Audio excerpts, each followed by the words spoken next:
پاکستان کا نوجوان باشعور ہے، محسن نقوی کے بیان سے نوجوانوں میں مایوسی نہیں پھیلے گی، بلکہ وہ کہیں گے کہ دیر آید درست آید۔ D G I S P R lieutenant general Ahmed Sharif Chaudhry کہتے ہیں پاکستان کے نوجوانوں کو کلیئرٹی ہے، ہم اس عمر میں اتنے کلیئر نہیں تھے جتنے وہ ہیں۔ دنیا کے حالات دیکھ کر انہیں ریاست کی اہمیت کا مجھ سے اور آپ سے زیادہ اندازہ ہے۔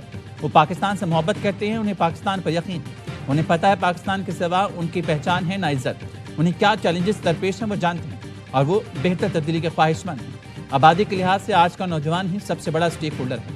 اگر تبدیلی پر بحث ہو رہی ہے تو اس سے نوجوانوں کے حوصلے ٹوٹے، نہ امیدی کم ہوئی۔ نئے صوبوں کا فیصلہ عوامی امنگوں کے مطابق ہوتا۔ 1972 میں آبادی 7 کروڑ اور 4 صوبے تھے، آج آبادی 25 کروڑ ہو چکی، آبادی 3 سے 4 گنا بڑھ گئی اور وہی 4 صوبے ہیں۔ D G I S P R کی press conference lieutenant general Ahmed Sharif Chaudhry نے کہا گورننس کا عمل جمود کا شکار نہیں رہ سکتا، وقت کے ساتھ ٹیکنالوجی، آبادی اور ریاستی ضروریات میں تبدیلی آتی رہتی ہے، عوام کی خواہشات ہی سب سے اہم ہیں۔ ملک کو درپیش متعدد مسائل کا حل مؤثر حکمرانی اور بہتر انتظامی نظام سے جڑا ہوا ہے۔ پاکستان کی سیکیورٹی کے لیے گڈ گورننس انتہائی اہم ہے۔ دیکھنا پڑے گا کہ موجودہ انتظامی ڈھانچہ گڈ گورننس کی ضروریات پوری کر رہا ہے یا نہیں۔ مسائل حل نہیں ہو رہے، اس کا مطلب ہے اچھی حکمرانی کے لیے کچھ کرنا پڑے گا۔ گڈ گورننس کے لیے اگر انتظامی تبدیلی کی ضرورت ہو تو اسے ہو جانا چاہیے اور اسے ہونے دیں۔ فیصلے سیاسی جماعتوں، منتخب قیادت اور جمہوری عمل کے ذریعے ہونے چاہیے۔ قابل احترام سیاستدانوں سمیت تمام پارٹیز کی خواہش ہے مسائل حل ہوں، بہتر طرز حکمرانی کی ضرورت ہے اور ہم برسوں سے اس کی نشاندہی کر رہے ہیں۔ پاکستان کو بہتر انتظامی نظام کے جانب بڑھنا ہوگا۔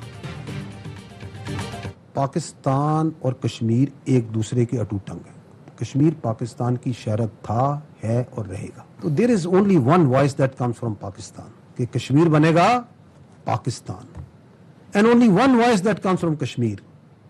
پاکستان ہمارا ہے، ہم پاکستانی ہیں، ہم پاکستانی ہیں، پاکستان ہمارا ہے۔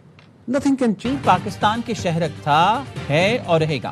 کشمیر سے آج بھی ایک ہی آواز اٹھتی ہے کہ پاکستان ہمارا ہے اور ہم پاکستانی ہیں۔ ترجمان افواج پاکستان نے کہا پاکستان کا سب سے لاڈلا بچہ کشمیر، کشمیری چاہے یہاں کا ہو یا وہاں کا ہو، وہ کہتا ہے کہ میری جان پاکستان ہے۔ پاکستان اور کشمیر ایک دوسرے کا ٹوٹ ٹنگ ہے۔ بولتے ہیں قابض فوج نہیں چاہیے، تمہیں پتہ ہے کشمیری اور فوج کا رشتہ کیا ہے؟ 1 لاکھ فوجی کشمیری ہیں، تم کیا ان کو لانا چاہتے ہو جو دہائیوں سے کشمیریوں پر ظلم کر رہے ہیں، بیٹیوں کی عزت لوٹتے ہیں؟ D G I S P R کا کہنا تھا اچھا ہوا افغان طالبان رجیم نے بتا دیا کہ ان کا ڈی این اے کہاں سے ہے، یہ بھارت کو رپورٹ دیتے ہیں اور پیسے بھی مانگتے ہوں گے۔ افغان طالبان اور آر ایس ایس کا ڈی این اے اور ماسٹر پلانر ایک ہی ہے، ہم ان دونوں کو جانتے ہیں اور ان سے بخوبی نمٹنا بھی جانتے ہیں۔ طالبان رجیم نے ہمارا ٹینک قبضے میں لینے کا جھوٹا دعویٰ کیا، طیارہ گرانے اور پائلٹ پکڑنے کا بھی دعویٰ کیا تھا۔ شلوار قمیض میں دکھایا جانے والا پائلٹ شاید ان کا کوئی نشئی ہوگا۔ آرٹیکل 5 واضح کرتا ہے وفاداری صرف ریاست سے ہوگی۔ ہارڈ اسٹیٹ کا مطلب ریاست کے ساتھ غیر مشروط وفاداری۔ کیا ہم ہارڈ اسٹیٹ ہیں؟ نہیں، اس کا ہرگز مطلب نہیں ملٹری ریاست چلا رہی ہے۔ D G I S P R lieutenant general Ahmed Sharif Chaudhry نے میڈیا بریفنگ میں کہا بات چیت کا راستہ ختم ہو گیا، دہشت گرد ریاست کے سامنے نہ جھکے تو بھرپور جواب دیا جائے گا۔ ترجمان پاک فوج نے بتایا رواں سال 40,000 انٹیلیجنس بیس آپریشن ہوئے، 2084 دہشت گردوں کو جہنم واصل کیا گیا، دھماکوں کے 28 واقعات ہوئے، بم دھماکوں میں زیادہ تر افغان شہری ملوث تھے۔ رواں سال مجموعی طور پر 819 شہادتیں ہوئیں، دہشت گردی میں 303 فوجی جوان شہید ہوئے۔ بلوچستان کا مسئلہ سرداری اور اشرافیہ کا قبضہ ہے۔ ایک قبیلے میں اسٹیٹس کو ہے جو نہیں چاہتا غریب کا بچہ پڑھے، وہ چاہتا ہے یہ ہمیشہ ان کے غلام بنے رہیں۔ یہ لوگ کاروبار کے نام پر منشیات اور ڈیزل اسمگلنگ کرتے ہیں، جب روکیں تو پھر دہشت گردی کراتے ہیں۔ D G I S P R lieutenant general Ahmed Sharif Chaudhry کا کہنا ہے سرداروں کو لیویز فورس کی تنخواہیں چاہیے، کہتے ہیں ہمیں حصہ نہیں دو گے تو دہشت گردی کرائیں گے۔ ریاست ان سے بات نہیں کرے گی کیونکہ اسٹیک ہولڈرز یہ نہیں بلوچستان کی عوام ہے۔ بلوچستان کے حوالے سے جان بوجھ کر منفی پروپیگنڈا کیا جا رہا ہے۔ ریاست ہے تو سیاست ہے، ریاست ہے تو جان ہے۔ کہا جاتا ہے ہزاروں بندہ اٹھا لیا، مسنگ پرسن کا کوئی نام تو ہوگا، اس کا شناختی کارڈ لے آئیں۔ کچھ مسنگ پرسن دہشت گرد کارروائیوں میں ملوث ہوتے ہیں، لاپتہ افراد کا پروپیگنڈا ناکام ہو گیا۔ بڑھتی آبادی کے دباؤ کے پیش نظر صوبوں میں انتظامی بنیادوں پر تقسیم ناگزیر ہے۔ ہر صوبے کو انتظامی بنیادوں پر 3 حصوں میں تقسیم کرنا وقت کی ضرورت ہے۔ نئے انتظامی یونٹ سے عوام کے مسائل ان کی دہلیز پر حل ہو سکیں گے۔ چاروں صوبوں کو نارتھ، سینٹرل اور ساؤتھ کے انتظامی یونٹس میں تقسیم کیا جا سکتا ہے۔ وزیر داخلہ محسن نقوی کے بیانات انتظامی اصلاحات سے متعلق پیش رفت ثابت ہو سکتے ہیں۔ وفاقی وزیر علیم خان کا ایکس پر بیان، کہا صوبائی دارالحکومتوں تک سینکڑوں کلومیٹر کے تھکا دینے والے سفر سے نجات ملے گی۔ نئی انتظامی یونٹ سے چیف سیکرٹری، آئی جی اور ہائی کورٹس کی کارکردگی بہتر ہوگی۔ نئے انتظامی صوبے ملک کو تقسیم کے بجائے قومی یکجہتی اور معیشت کو مزید مضبوط کریں گے۔ نقوی صاحب نے جو ایڈمنسٹریٹو یونٹس کے حوالے سے جو بات کی ہے، ہم تو پہلے سے یہ والی بات کر رہے ہیں اور اس کو مل جل کر اب ملک کے تمام ساری پارٹیوں کو مل کر بیٹھ کر اس کا کوئی اگر قانون میں کوئی سقم ہے تو اس قانون کو چینج کر کے جو ہے وہ ایڈمنسٹریٹو یونٹس بنانے چاہیے۔ موجودہ نظام عوام کو سہولت دینے میں ناکام ہو چکا ہے۔ ایڈمنسٹریٹو یونٹ سے متعلق محسن نقوی نے جو بات کی وہ ہم بہت پہلے کر رہے ہیں۔ تمام جماعتوں کو بیٹھنا ہوگا۔ ایم کیو ایم کے رہنما اور وفاقی وزیر مصطفیٰ کمال کہتے ہیں قانون میں حکم ہے تو قانون تبدیل کر کے ایڈمنسٹریٹو یونٹس بنائے چاہیے۔ فاروق ستار نے بھی محسن نقوی کے موقف کی تائید کر دی، کہا معاشی اور انتظامی بحران کا واحد حل اختیارات کی منتقلی اور نئے یونٹس ہیں۔ نئے یونٹس پر قومی اتفاق رائے پیدا کرنا ہی مسائل کے حل کا نقطۂ آغاز ہوگا۔ تمام سیاسی جماعتیں ذاتی اور سیاسی مفادات سے بالاتر ہو کر کام کریں۔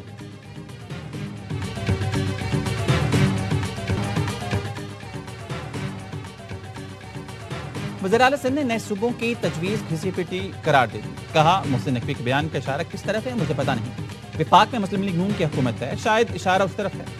سندھ کے لوگ محسن نقوی کی اس تجویز کو کبھی قبول نہیں کریں گے۔ سندھ صوفیہ کرام کی دھرتی ہے، نوجوان ملک کا مستقبل ہیں، کاکروچ نہیں۔ کراچی میں میڈیا سے گفتگو میں مراد علی شاہ نے کہا حیدرآباد سکھر موٹر وے کرپشن کیس کی رقم سندھ حکومت نے ریکور کر لی تھی۔ پی پی اپنا نقصان برداشت کرتی ہے لیکن کشمیر کے حقوق پر سودا نہیں کرتی۔ کشمیر کی سرحد پر کھڑا ہمارا سپاہی صرف سرحد کا حفاظت نہیں کرتا، وہ اپنا گھر، اپنا ماں باپ، اپنے بچے چھوڑ کر اپنی جان خطرے میں ڈال کر پاکستان کی حفاظت کرتا ہے۔ میں پہلے بھی کہہ چکا ہوں، پاکستان کی فوج ہمارا ریڈ لائن ہے۔ ہمارا سپاہی کسی سیاسی بحث کا نشانہ نہیں، وہ قوم کا فخر ہے۔ پاکستان کی فوج ہماری ریڈ لائن ہے۔ کشمیر سرحد پر ہمارا سپاہی جان خطرے میں ڈال کر ملک کی حفاظت کر رہا ہے۔ چیئرمین پیپلز پارٹی بلاول بھٹو زرداری کا پیغام، کہا ہمارے سپاہی کسی سیاسی بحث کا نشانہ نہیں بننے چاہیے، وہ قوم کا فخر ہے۔ ہمارے شہید فوجیوں، پولیس کے جوانوں کی قربانیوں کو کبھی نہیں بھلایا جا سکتا، جو اپنا آج ہمارے کل کے لیے قربان کریں، ان کی عزت ہماری ذمہ داری ہے۔ مظفر آباد ڈویژن کے عوام کے لیے پیغام میں بلاول بھٹو نے کہا مظفر آباد کے عوام 2 اگست کو تیر پر مہر لگائیں، حق کے حاکمیت، حق کے ملکیت اور حق کے روزگار کے لیے 2 اگست کو پیپلز پارٹی کو ووٹ دیں۔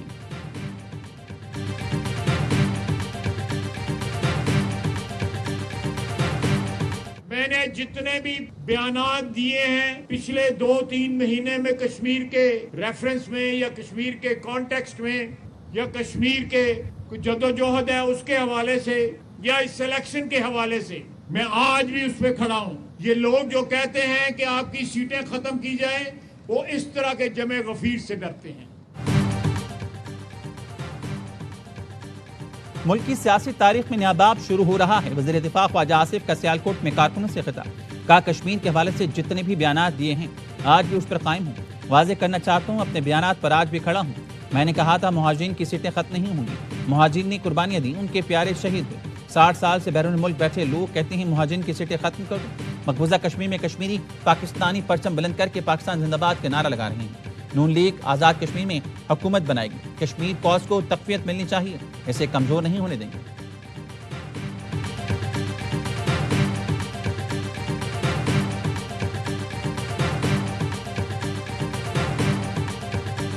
لوگ اگر تبدیلی چاہتے ہیں تو میری ان سے یہ اپیل ہوگی کہ وہ تشدد کے راستے کے بجائے ووٹ کی پرچی سے تبدیلی لائیں اور صحیح فیصلہ کرنے کا دن ہے۔ اپنا پسندیدہ بندہ منتخب کریں تاکہ وہ 5 سالہ ان کے مسائل کا جو حل کرے۔ لوگ احتجاج کے بجائے ووٹ کی پرچی سے تبدیلی لائیں۔ مظفر آباد ڈویژن میں حلقہ 4 اور 5 حساس ترین علاقے ہیں۔ حساس ترین پولنگ اسٹیشن پر فوج کے جوان تعینات ہوں گے۔ Chief election commissioner Azad Kashmir Ghulam Mustafa Mughal کہتے ہیں انتخابات کی سیکیورٹی کے لیے فوج اور رینجرز موجود ہے۔ گلگت بلتستان سے بھی سیکیورٹی اہلکار آزاد کشمیر میں تعینات کیے جا رہے ہیں۔ کوشش ہو کہ انتخابات پرامن رہیں، اگر کسی نے شرپسندی کی کوشش کی تو فورسز آئینی ہاتھوں سے نمٹیں گے۔ And in India, Pakistan, 11 planes were shot down. That was raging. That was bad. I used terror. I said, if you're going to go to war, 250%. to each of them. And they screamed and yelled and were very angry. They were both angry about it. And the Prime Minister of Pakistan said, I saved 50 million lives.